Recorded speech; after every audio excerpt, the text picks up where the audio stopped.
who loves them. There is a God who loves them. I went online this past week.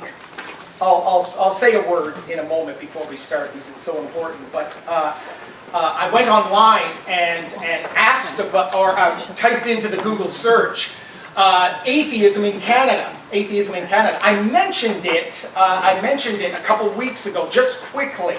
I want to read for you what came up, and it's appalling on that. Listen to what Google search said for atheism in Canada. It says this: the 2011 Canadian census reported that 23.9% of Canadians declare no religious affiliation. Quarter of our country, no religious affiliation. According to Ontario Consultants on Religious Tolerance, among those estimated 4.9 million Canadians of no religion, an estimated 1.9 million would specify atheist, 1.8 would specify agnostic, and 1.2 humanist. An atheist is one who declares there's no God. An agnostic would say there's not enough evidence to determine whether there's a God or not. And a humanist believes it's all about us as humans. We have everything. There is no divine power working in our case. 5 million of us Canadians believe that. 5 million. And to be blunt honest, I think the numbers are low, in fact. That was 2011. We're 2018. I think the numbers are even lower. In 2011, a survey conducted by Ipsos Reid showed that 47% of the Canadian population believed religion does more harm in the world than good, while 64% of Canadians believe that religion provides more questions than answers. A 2008 Canadian Press Harris Decima telephone survey of just over 1,000 Canadians found 23% were willing to state they do not believe in any God. The Canadian Reid poll released September 12, 2011, entitled Canadians Split on Whether Religion Does More Harm in the World Than Good, sampled 1,129 Canadian adults and came up with 30% who do not believe in a God. Interestingly, the same poll found, this is amazing. This, we don't take it seriously. Interestingly, the same poll found that 33% of respondents who identified themselves as Catholics and 28% Protestants said that they didn't believe in a God. It doesn't make sense, and I do think some are not working through the ramifications of what they're saying. I think some are just filling out things for the sake of getting it done. But there is this trend within churches to rather than to speak of a personal God, to speak of a superpower that has no. It's more like a Star Wars, like the Force be with you kind of understanding that's creeping within Catholicism and even within Protestantism. You know what I'm talking about. Anything not Catholic on that. So much is creeping in on that. And it's scary when you think a quarter of our country in 2011 said they do not believe in God. Why do you suppose that's the case? Why do you suppose so many people within our country do not believe in such thing as a God? Any thoughts? Clive? Because some of these people who walk around talking about how great God is live worse than they do. Yeah, sometimes. Yeah, no, Clive hits a pretty thing. Pretty heavy thing, but sometimes we don't live like we truly believe in a holy, loving, compassionate God. Well, legislation is making it even more impossible to Yeah. believe in God because it's pushing it farther and farther away. It's so true, Bruno. I mean, we're always up in the air whether we're going to have charitable status, even as a church as well. But legislation, even for us to sometimes speak of God, For children to speak of God in the school could cause problems. For us to take stands on the truth of the Word has put pastors in prison. Legitimate ones. I'm not talking whacked out ones that should be in prison, on this. But I'm talking about ones that are just truly, speaking the truth of. It's heavy, on this. Mike? The Bible, those schools, those hotels, where we used to have biblical worship. Yeah. Anybody could access it. I grew No up. longer available. I grew up saying the Lord's Prayer in school. In school. Yeah. Now that's anathema. Don't even begin to go there. But that's the truth of where our culture is at. And take the Bible out. So many hotels are pulling the little New Testaments out of. It's heavy. 3 more, and then we got to get to the thing, Mom. The gospel has been so watered Yeah, down, yeah. and I think a lot of that has to do with the churches itself. They're preaching to people who want to hear just how to be happy. Yeah, the hard thing with this church is, if you don't like what God's Word says, you're not going to stick around long. Because, let me tell you, there are things in the Word that hurt.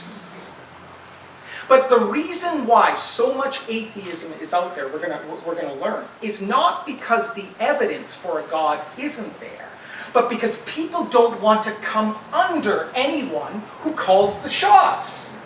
And if you've given your heart and life over to who Jesus is, the truth is you've put yourself under the Lord Jesus. Not just the Savior Jesus, the Lord as well.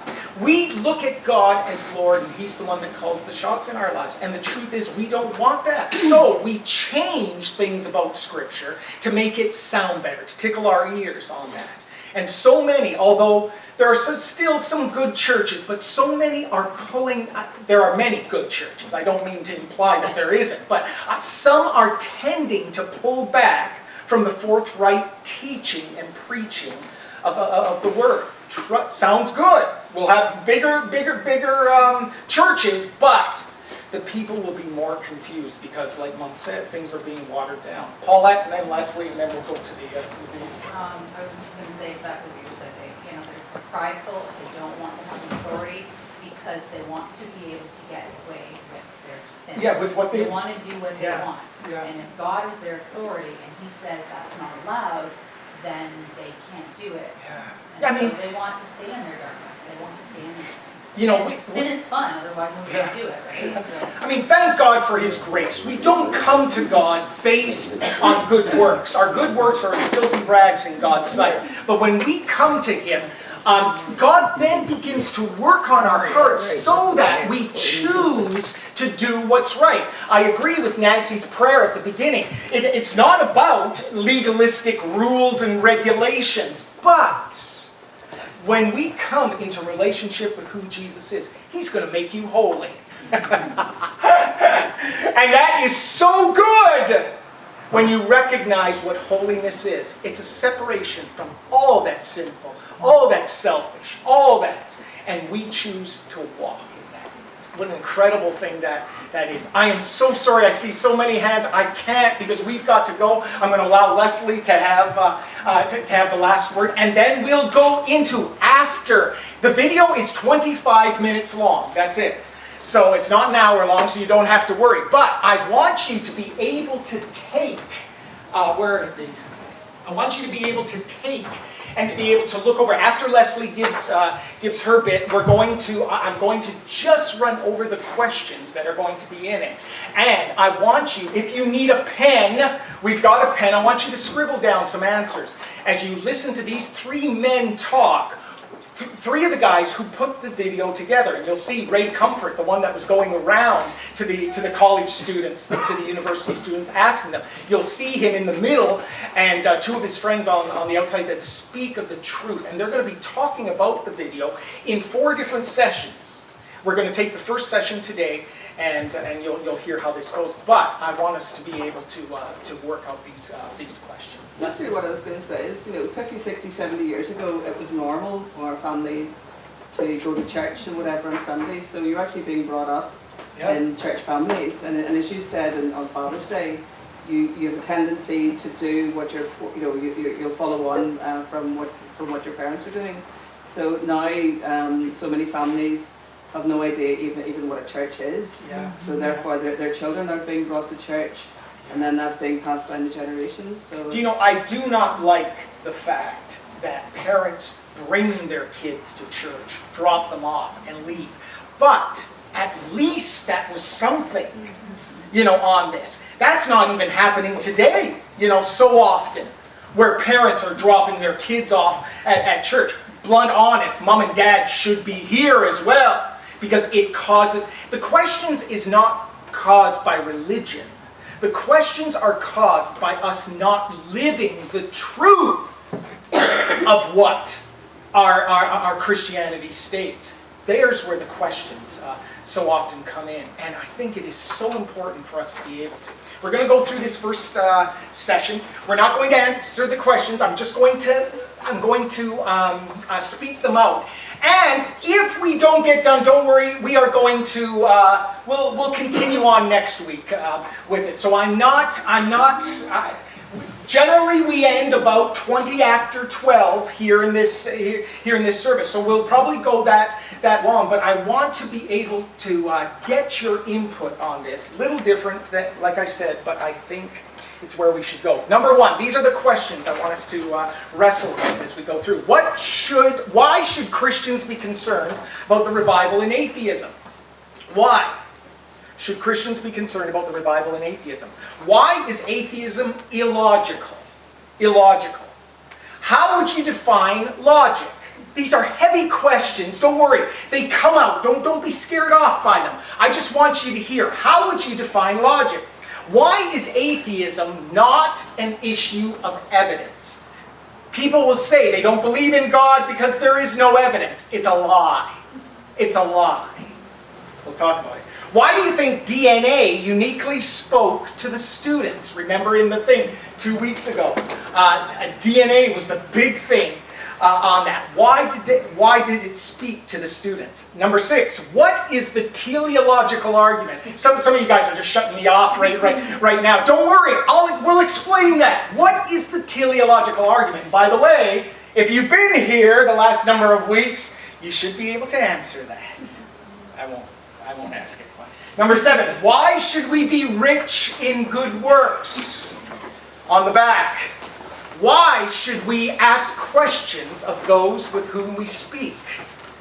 Number 9, what is our premise for evangelism? What's the reason we get the good news that God is there and that He has a way to be able to get to Him? What is the very premise, the foundation of our evangelism? And why is it that atheists can't say that anything is morally wrong? Why can't atheists say anything is morally wrong? Heavy questions. Don't be scared. We're going to listen to this, and then I want us to discuss and see how far we go. We're going to open the Word, because the Word is the final authority. The Word is the final authority. It's not what Shane thinks. If you think Shane is wrong, then you come to him and be able to talk with him. If it's your personal gut feeling, I don't even mind if you say that. But if you're going to counter me, you've got to show me from the Word where I'm wrong. Because I will take God's Word as it stands. I have always done that in my preaching. I think it's so important. Listen to these 3 guys as they sit at a table. I was a little concerned to be able to show it because it's a little less emphatic as that video was amazing. They're just talking about the video, but we get to listen in on what they say. If you hear the answers to the questions, jot down.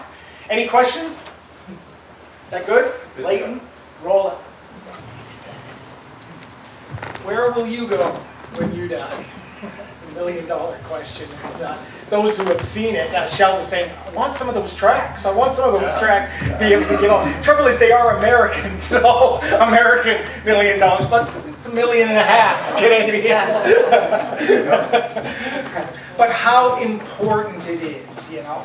And you know, it's so incredible to be able to, I hesitate to do this because as those of you who are here every week know, this isn't the normal of what we do, but I think it is so compelling for us to work through what it is that's being said.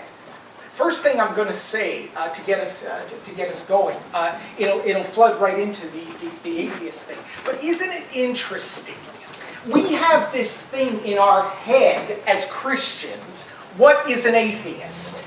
And they're mean and you know, and you know, we get this monster kind of persona in our head when we talk about an atheist. But isn't it incredible? As Ray Comfort was approaching the kids on campus, they were nice.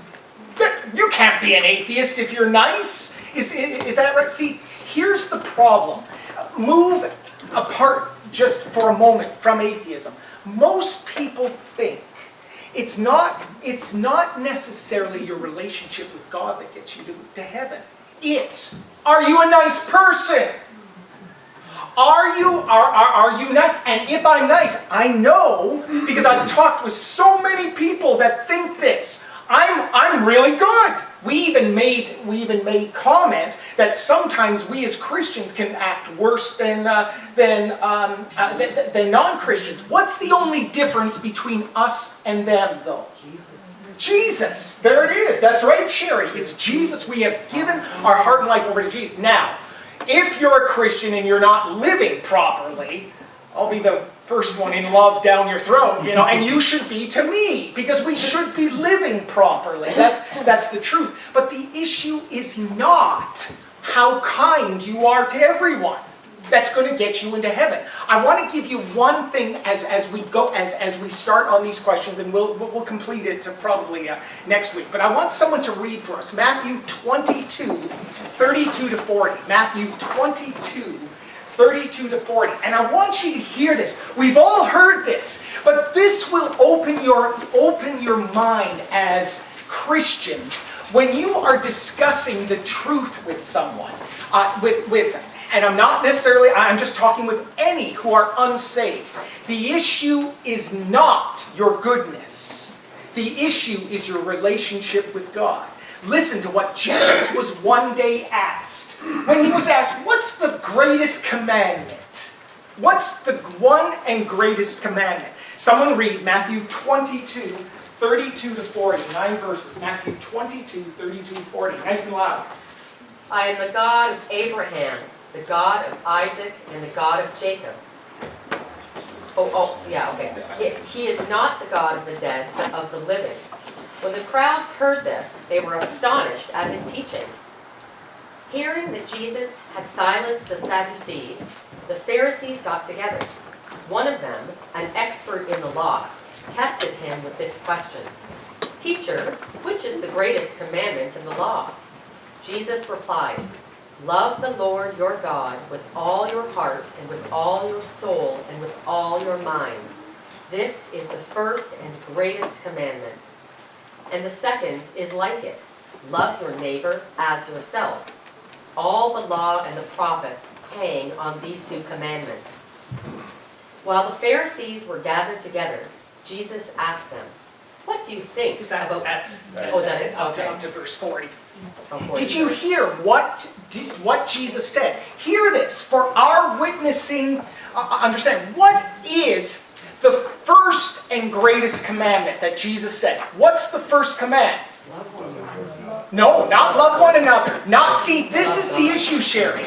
This is what a lot of people think. The first and greatest command is to love one another, to be nice. That's not what Jesus said. What is the first and greatest commandment, Paulette? It's to love God. You have to have a relationship with him to love him. Well, you have to love God with all your heart, soul, mind, and strength. So, the people you are talking with that say, I'm good, I do this, they are not getting the true issue of it. They are substituting the first commandment for the second, and the second for the first. What's more important, the first command or the second command? First is always primarily most important. It's not that the second command is irrelevant. second command is important. But if you do not love God with all your heart, soul, mind, and strength, it doesn't matter how nice you are to your neighbor. Doesn't matter. You first have to love God with all your heart, soul, mind, and strength. That is why the gospel is so important. That is why we have got to, it's not that it's irrelevant to the people living around you. They'll look at you and say, I'm really good. But that's not the issue. The issue, do you have a relationship with who God is? Bring them to that. It is actually a good portion, even just verses 37 to 39, to memorize, to be able to say, this is what Jesus himself says. Do you think Jesus was a good man? Most people will answer yes on that. Then let them know this is the first command. Love the Lord your God with all your heart. Tell me, how much do you love the Lord? And I think as that is brought to them, I think they'll recognize how important. Then we are not to shove off the second command. Love our neighbor as ourselves. But see, here's where atheists get around it. They just ex-nay the first command altogether. There is no God. There is no God. So that first question, why should Christians be concerned about the revival in atheism? Why should that be a concern for us, for us as Christians? We've seen 23.9% of Canadians would say they don't want anything to do with who God is. Maybe that's you. Maybe that's you. If that's you, you have to come to grips with what the evidence does show. Why is that so? Why should that be such a big thing to us as Christians? Any thoughts, Mike? Because if it keeps going, it could lead to persecution of Christians, and it could shut them out and be overtaken. Okay, I mean, if you're going to get selfish about it, the truth is we could be on the chopping block. If people are ex-naying God, I get that. That's probably, though, more of there's a problem with me, or, that this could be a problem with me. I don't probably think that's the main reason why we should, but you're right. You're right. We're seeing it even today. Brian? Well, you might believe you're 100% right, but you could be 100% wrong, and that should scare Christians, because that takes you down a bad path. If people could understand that, that if they are wrong in what it is, they are ignoring all the evidence all around them. It is so important that we see and we look at them. Why is it bad for them? Because they're cutting themselves off from everlasting life. There it is. And that's exactly what Ray Comfort and the other two guys said. They're cutting themselves off from eternal life. If you choose to put up a hand to God, you're cutting yourself off from who God is. You're cutting yourself off from who God is. And you will never, that $1 million question, will you go to heaven? No, you will not. That's heavy. It's heavy. Why is atheism illogical? Pardon? Yeah, it's not as easy, but why is atheism illogical? Scott? It doesn't explain the source of how things got created. Like it leaves a gap that the Bible, only the Bible and the Word of God can fill in. Well, it just goes against reason. It is illogical. One, because as they were saying in the thing, the moment you use logic to debate someone, that this can't be logical, God is illogical, you're using something that points to a logic giver. Someone had to instill that logic in you. It didn't happen just by accident. So it had to have on that. But the fundamental reason is because all the evidence all around us, you're choosing to ignore it. You choose to be able to look at everything and be able to say, it just came here by accident. Remember what I said. This pew here. How did it get here? Somebody created it. No, I don't believe that, Sil. I don't believe that. I believe it has always been here.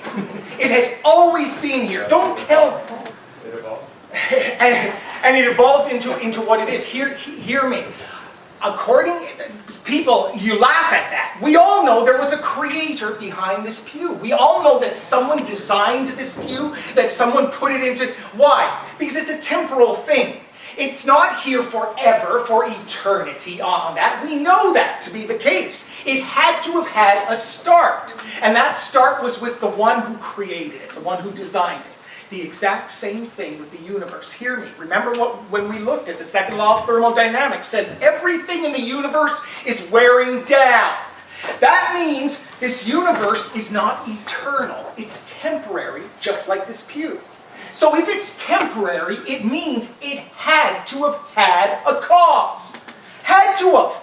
Because it hasn't been here forever. So someone had to speak into the darkness and create the universe as we know it. Remember, even Einstein had problems with his theory of general relativity that speaks of that.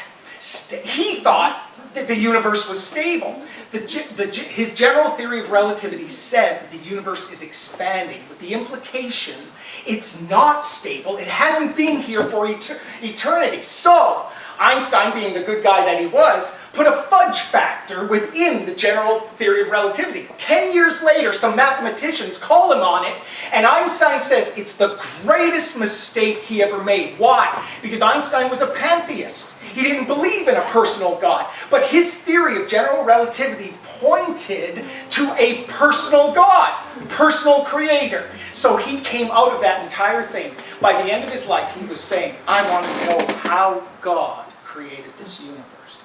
It's illogical. It's illogical. If you shove it off and don't choose to deal with it, it's because Psalm 14:1 is true of you. Forgive me, I'm going to say this. Someone look up Psalm 14:1 and read it for us. Psalm chapter 14, verse 1. Do you know it, Mom? Go for it. The fool has said in his heart, there is no God. The fool has said in his heart, there is no God. Mom's calling you a fool if you don't believe that. You know, the truth is, that is what's being said. If you do not look at the evidence, if you choose, I'm going to adamantly say, this pew has been here forever, forever. You would laugh me. You would laugh me out. But the same is true of the universe. There's so much evidence all around. And a fool does not mean a jokester. That's not what that Hebrew term means. The word for fool there is someone who doesn't use natural reasoning capabilities. He looks at it and makes up his own mind. You look at the universe and choose to be able to buy into whatever everyone else is saying, rather than look at the evidence and say, it had to be created by God. Had to be created by God. That is why the fool has said in his heart, has made a choice in his heart, there is no God. And he's foolish on that. You're a fool if that's where you go to. Push comes to shove. If you believe there is a God, then there's going to be evidence in your life. Or you're a greater fool if you believe, I believe there's a God, but you don't do anything about it on that. See, this pushes us to relationship, like Paulette said, pushes us to relationship with who God is. By the way, I am going to have that as our memory verse.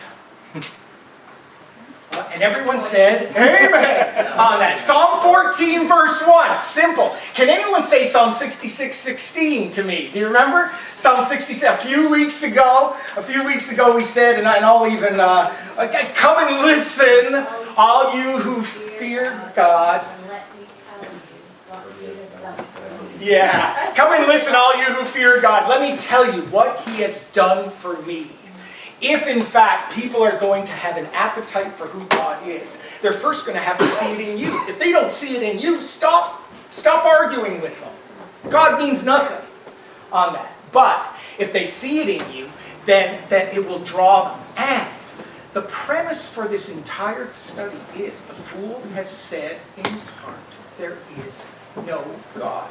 That's the truth of it. There's no God. You say that, you're foolish. Why are you foolish? I want you to explain it. Why is the person who says there's no God out there, why is that person foolish? So, Because they choose to ignore the facts. okay, you know, That's it. would you call me, you know, hopefully you'd have some compassion for me this morning. This morning, I find all these pens in this box. The trouble is, both ends of the box are open. So I said, oh no. So what I figure, bright person that I am, is I'm going to tape one end. So what does Shane do? He tapes one, as he goes to tape one end, he turns it over, and I don't want to do it, but what happens? All the pens fall out. Now, you can point and say, why is that foolishness? Why is that foolish? And probably it goes, Because the logic is if you turn it upside down, they're going to fall. why? Why? Because of gravity. Law of gravity. The law of gravity. So I decided that I was going to, and they went all over, and I said, okay, Lord, thank you for a good illustration on this, about what it means to be a fool. Now, that's inadvertent. Here's the trouble with most non-Christians and atheists. They know, they adamantly declare, it's not just something done in the moment. They adamantly declare there is no God. The reason they adamantly declare there is no God is because they don't believe in gravity. Or no, they don't believe in the second law of thermodynamics. They don't believe in Einstein's general relativity. They don't believe in all these facts, like Syl said, that point that there had to have been a creator of some sorts. How important it is, you know, to be able to. It was so fascinating on the video how they were so adamant that they were atheists and that they needed facts and they needed all of this. And he asked just the simplest of questions to make them think. Yeah, yeah. And just the process of the question and then having to think it through was just fascinating. Yeah. No, I do think it is. We've got another 10 minutes, and then we'll go downstairs. But why is atheism not an issue of evidence? Why is atheism not an issue of evidence, Clyde? Because most of these people we talk to understand how everything works. So they have the evidence of everything working. They just can't figure out how it got there. Yeah, and so it's pushing aside the evidence. Nance? Yeah. Yeah, it's pushing aside. Well, because it's the issue of repressing or suppressing the truth because they're not interested in the truth. Yeah, and there's the issue. So what is the main reason then? If it's not an issue of evidence, if people are not believing, if 24% of Canadians say there is no God, and it's not an issue that there is no evidence, why then are a quarter of our country saying there's no God?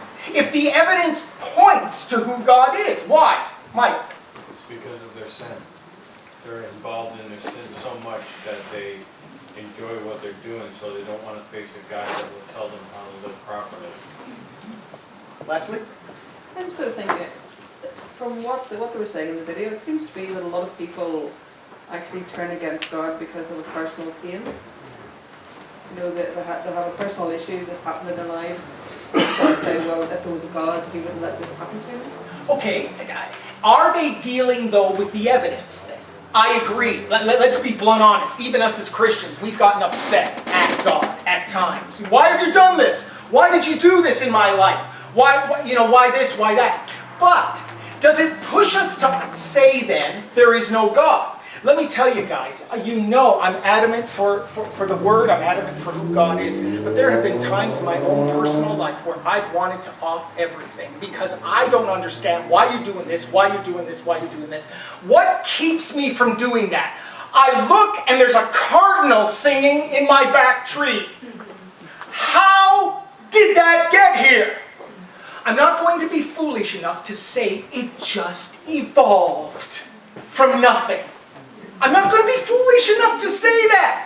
I'm not going to be a fool on that. So I agree, Leslie, it pushes people out, but it's not, but it's something above the foundational evidence of God. It's something that doesn't push them to see, to deal with the evidence. But a lot of people look at what's happening in the world, and instead of blaming Satan, they blame God. And then they say, well, if there was a God, he would not let this happen. Right, yes. Instead of actually realizing that a lot of it's coming from Satan. And again, I agree with you on this, and that is a fundamental problem that we have got to answer as Christians. But you cannot skirt around the issue of how did everything get here?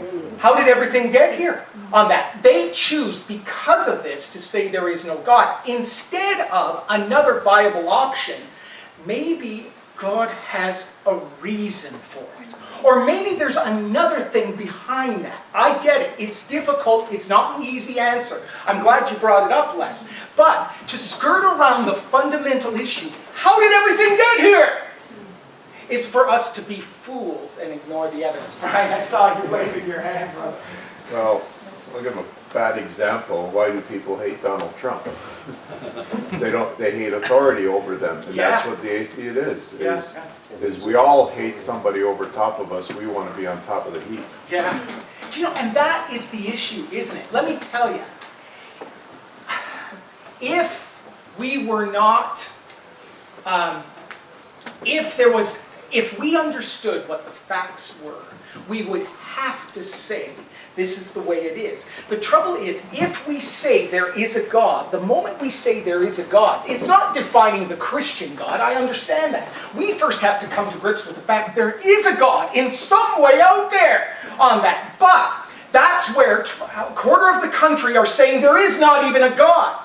You have to deal with the issue if there is a God. And the reason you don't want to deal with the issue is because you're not in control any longer. It's not an issue of evidence. It's an issue of control.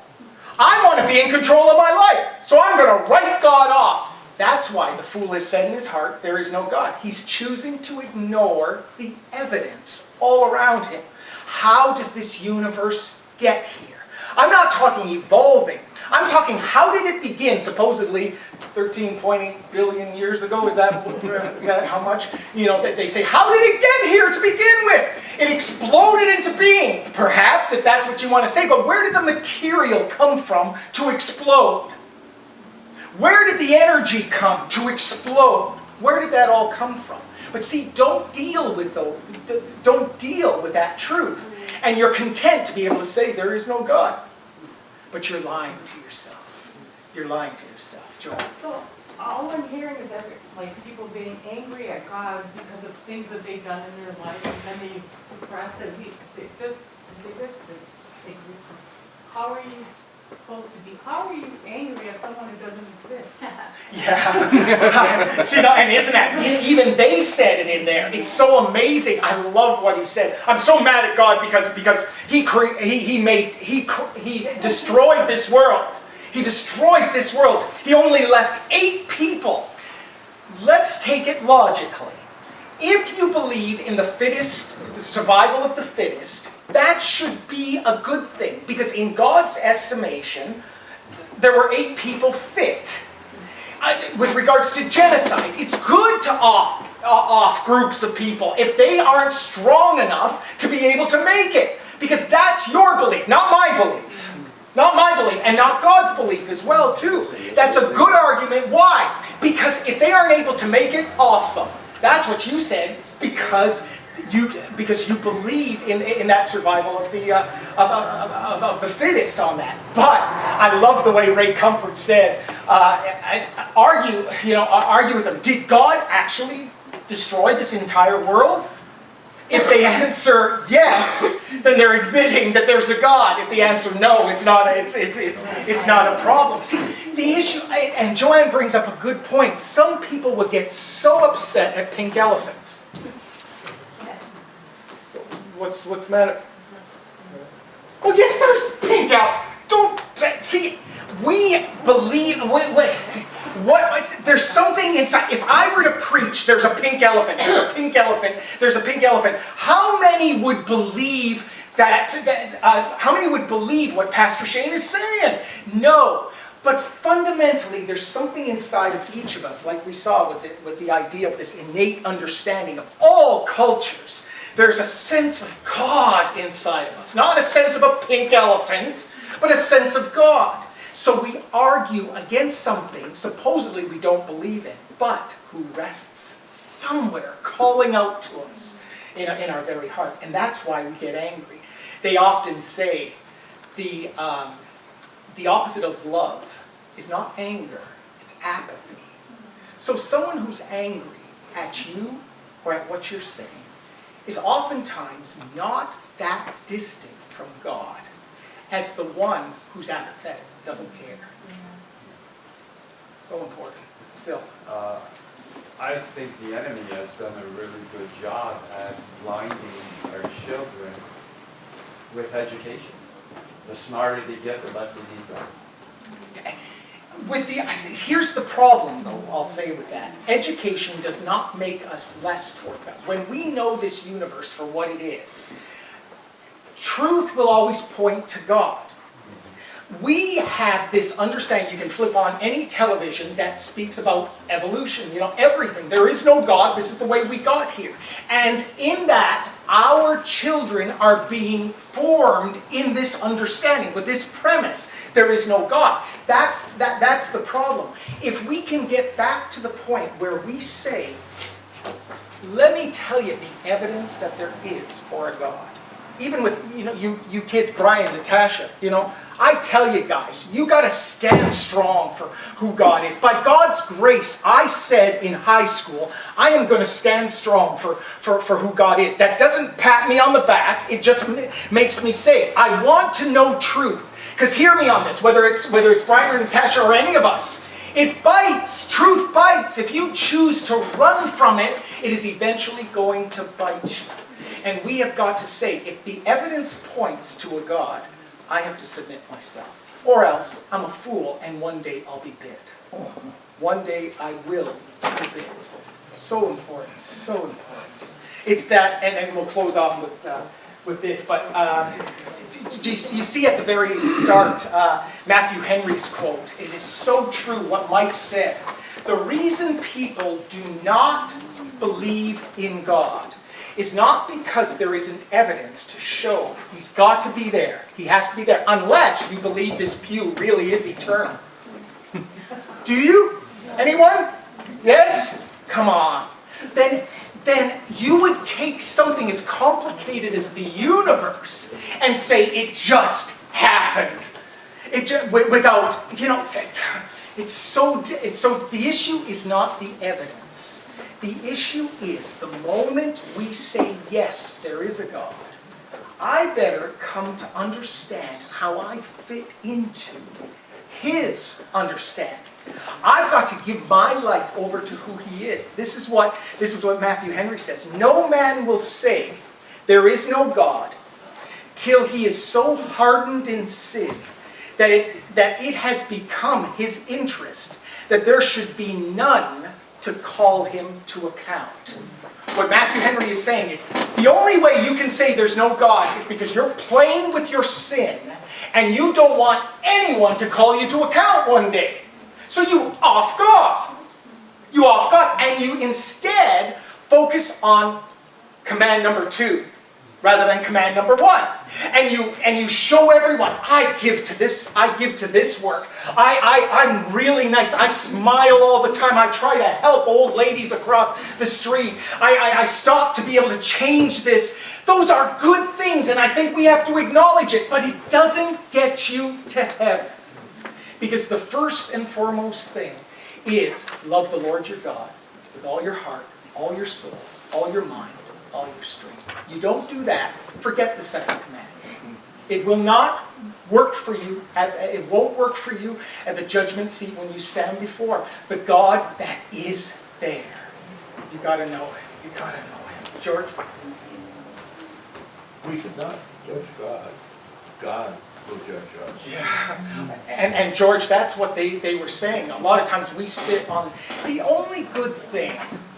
We sit on the throne judging God rather than allowing God to take a look at our life. You know, I do think that that's where we go a lot of times, and yet the evidence is clear all around us. If we but just look at the evidence around us, there's no reason not to believe in God. Your friends have got to hear this, your family members have got to hear it. By the way, at the end of these 4 sessions that we're going to take a look at, we're going to show this video again. So hear me. Bring out anyone if you want them to be able to deal with the truth. Over the next few weeks, we are going to look at this, look at these questions, and we're going to look on. We'll go into the DNA thing. Can anyone tell me what DNA stands for? I want you to say it. Deoxyribonucleic acid. Oh! What happens, guys, if I got some of these tracts that we're talking about? Or even a couple of the books that I guess I'm looking at the treasure. I'll get it on my own. And, pardon? I've seen those tracks in the 80s. Yeah, I know. You know, some of the things, you know, guys, you never know how a track is done. I've got a ton of tracks that I always try to keep with me, just to be able. I'll never forget when we were working, when we were doing youth work, and we went out to Clifton Hill and sang on Clifton Hill when we were working with the kids, with the youth.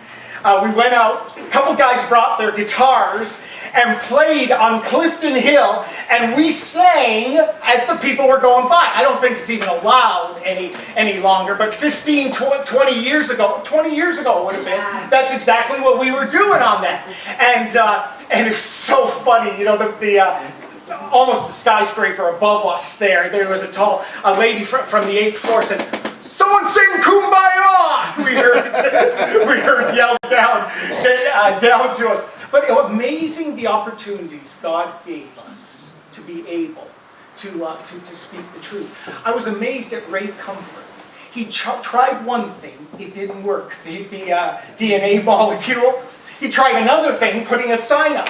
Most people by the first one would have offed it, saying, "Okay, God doesn't want me to do this." He went to the second one, didn't work. Went to the third one. The moment he started, that Haley lady, what an incredible conversation. And as you saw him talk with Haley, as you saw so many of the others, you saw them come to grips with the truth.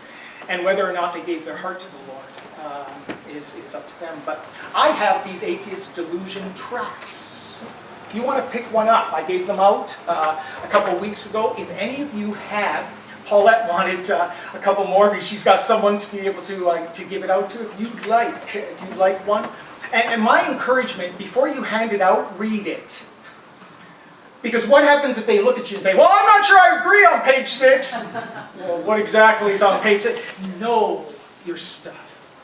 Don't be afraid to shine who Jesus is. I tell you, we have got the truth. Let's stand for him. Let's stand.